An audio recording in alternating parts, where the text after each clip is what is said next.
그 다음에 사회보장 분야도 중요합니다. 통일되는 즉시 서독은 그 5개의 서독의 사회보장 제도를 동독 지역에도 그대로 적용을 해서 동독 사람들한테도 똑같이 실업, 연금, 의료, 산재, 간병보험을 적용을 해줬습니다.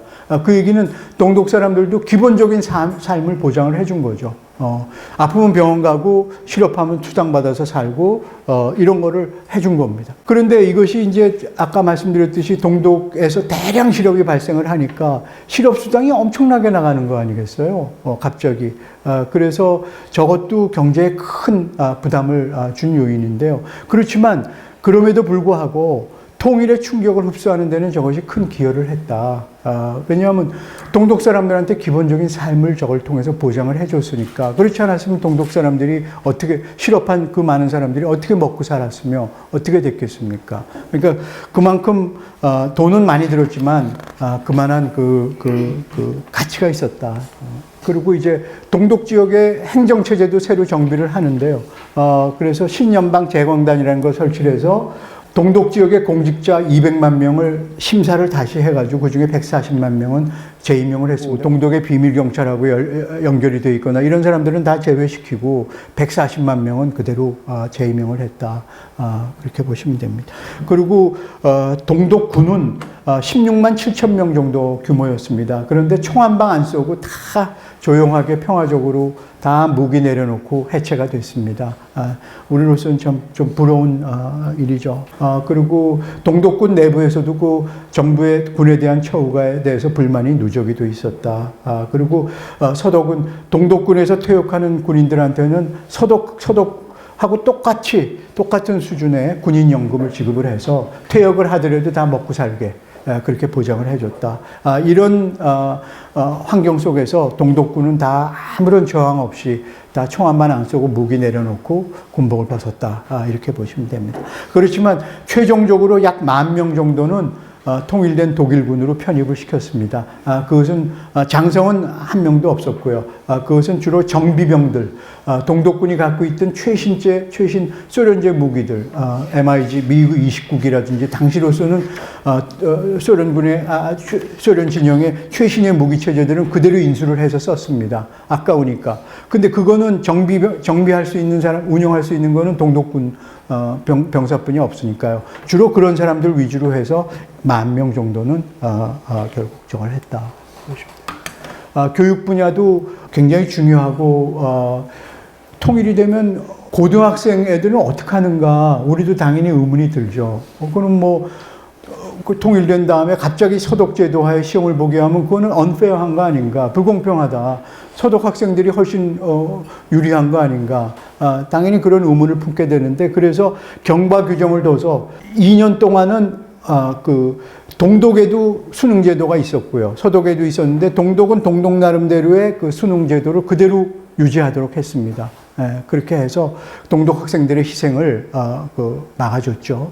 근데 동독 지역은 교육 수준이 굉장히 높았고 지금도 독일에서 저 대학 입시하는 수능 시험이거든요. 아비투어라는 게 고등학교 졸업하면서 보는 건데 저거의 평균 점수가 지금도 동독 지역이 서독 지역보다 더 높습니다. 그리고 그럼 교사들은 그 수많은 교사들은 어떻게 하느냐? 서독에서 다 갑자기 교사가 그렇게 많이 양성을 해갖고 데려갈 수가 없잖아요. 물리적으로 안 되는 건 할 수 없이 동독 지역의 교사들도 다 재심사를 해서 정치나 철학 이런 거 이념에 관한 그런 분야의 교사들은 물론 다 재임용을 안 했지만 수학이라든지 이런 거 있잖아요. 그런 거는 다 재임용을 해서 90% 정도를 재임용을 해서 썼다. 그럼 아까 말씀드린 대로 이제 통일 비용이 많이 들어서 독일이 통일된 10년 후에 이제 경제 침체를 겪은 게 둘 중에 하나의 큰 충격이었다. 통일의 충격이었다인데요. 그 이유가 통일 비용이 많이 들었다. 얼마나 들었느냐? 매년 약 1,000억 불. 독일 전체 GDP의 4 내지 5%니까 엄청난 거죠. 그거 왜 그렇게 많이 들었느냐? 예상외로. 서독은 순진하게도 동독이 무너지기 전에 동독 정부가 발표했던 통계 자료, 경제 수치를 있는 그대로 믿었다는 거예요. 그러다 보니까 동독 경제력이 세계 10대 산업국이야. 이렇게 그냥 추정을 하고 있었다는 거죠. 그리고 또 하나, 동독도 독일 사람들이야 같이 우리하고 같은 피야. 무지하게 아침부터 일찍 일어나서 일하고 근면하고 검소한 같은 독일 사람들이야. 그러니까 조금만 우리가 도와주면 10년 내로 다 이뤘을 거야. 이런 식의 이제 기대를 서독이 했던 거죠. 그런데 실제로 가서 국경이 무너진 다음에 가서 동독에 들어가서 동독 중앙은행을 금고를 열어보고 뭐 다 보니까 그 완전히 빈털털이 엉망진창, 빈 깡통이었다는 거예요. 그래가지고 자기네가 원래 서독이 생각했던 거에 비해서 실제 동독의 경제력은 3분의 1뿐이 안 됐었다. 그러다 보니까 당초에는 예컨대 통일 비용이 100원이면 될 것 같았는데 이게 300원, 400원, 500원으로 막 불어나는 거죠. 예상보다. 그리고 말씀드린 대로 동독 지역에서 경쟁력이 없으니까 동독 기업들이 다 그냥 대거 도산을 하고 하니까 실업수당이라든지 이런 사회보장 비용이 엄청나게 많이 지출이 되니까 그 돈이 엄청 들어간 거죠. 저게 전체 통일 비용의 무려 60%입니다. 그러면 서독 기업들이 동독 지역에 가가지고 빨리 그 공장들을 많이 세워서 동독 사람들을 고용을 많이 해주면 되지 않았겠느냐. 그런 우리가 생각들을 할 수가 있는데요. 당시에 서독 기업들 입장에서는 동독 지역의 임금이 그렇게 빨리 올라 버렸는데 똑같이 시장 경제로 같은 시기에 전환을 한 인근 폴란드, 체코, 헝가리에 투자하는 게 훨씬 낫다는 거죠. 그쪽은 임금이 훨씬 낮으니까. 뭐 때문에 동독에 가가지고 동독 지역은 기존에 서독에 있는 공장 가지고 다 커버가 가능하니까 이제는 동굴아파로 진출을 해야 되는데 그쪽이 임금이 훨씬 싸니까 그쪽으로 가서 투자를 했다는 거죠. 동독 지역에 투자를 안 하고 그런 것들이 다 합쳐져서 이제 경제 침체를 이끄는 그런 요인이 됐다. 그래서 또 통일 비용이 막대하게 든 또 하나의 이유는 인프라 건설, 환경 복구 등의 동독 재건 비용이 엄청나게 들었다. 동독의 인프라는 정말 형편이 없었습니다. 저도 그때 마침 제가 유럽에 있었기 때문에 통일되는 그 해에 제가 여름에 차를 몰고 동독 지역을 한번 제가 여행을 한 적이 있습니다. 너무나 궁금했기 때문에 그때는 아직 동독이 통일이 안 돼서 좀 겁나긴 했었어요. 혹시라는 생각 때문에. 그런데 하여튼 도로가 누더기예요, 한마디로. 뭐 이건 뭐야? 뭐 히틀러가 2차 대전 전에 해놨던 그 아우토반 4차선인데 그거를 그냥 놔두고 땜질만 했던 보니까 땜질만 해서. 그리고 모든 발전소는 갈탄, 동독에 갈탄이 많이 난답니다. 갈탄을 떼가지고 공기는 그냥 형편없고 하천도 다 오염돼 있고 뭐 엉망진창인 거죠. 우리는 그래도 동독은 사회주의권에서 제일 잘 사는 나라고 괜찮았겠지. 물론 동독은 식량이 부족해서 국민들이 굶거나 무슨 전력이 부족해서 정전이 되거나 그런 건 없었습니다.